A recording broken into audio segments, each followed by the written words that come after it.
तो चलो भैया वो लोग देख रहल बानी लो यहाँ के वही विकास बरसतिया जी जौन की काफी यहाँ के बुलंद आवाज बा, एकदम मधुर आवाज बा। तो चलिए हम विकास बरसतिया जी से आग्रह बा कि रउआ एकदम कोनो अच्छा सा कोनो रउआ सॉन्ग सुनाई जे भी हमारा दर्शक देखता वहाँ का पसंद आ जाओ। तो चलिए भैया।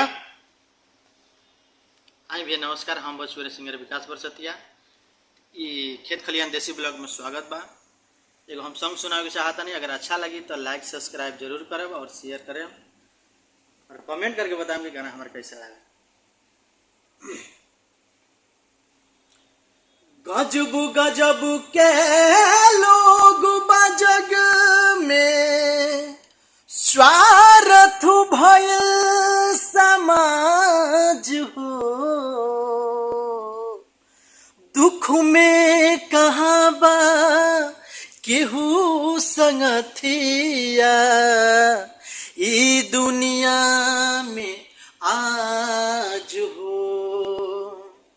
आज हित परित हिताई मिताई जहत छोड़ देला, हित परित हिताई मिताई जहत छोड़ देला, जब समय होला कमजोर ला ला ला ला ला ला ला ला ला, जब समय होला कमजोर तो हर कोई साथ छोड़ देला, जब समय होला कमजोर तो हर कोई साथ छोड़ देला।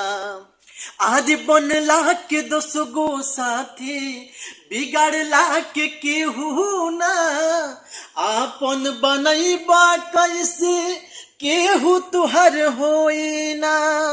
आज बनला के 10 गो साथी बिगड़ला के केहू ना, आपन बनैबो कैसे केहू तुहर होई ना। धई के हाथ में हाथ हाथ से हाथ छोड़ देला, धई के हाथ में हाथ हाथ से हाथ छोड़ देला, जब समय होला कमजोर ला ला ला ला ला ला ला ला ला, जब समय होला कमजोर तो हर कोई साथ छोड़ देला, जब समय होला कमजोर तो हर कोई साथ छोड़ देला। तो चलिए भैया कैसन लागल विकास बरसतिया के सॉन्ग रउआ लोग को पसंद आई? बिल्कुल ही बहुत ही मस्त गई है यहाँ के।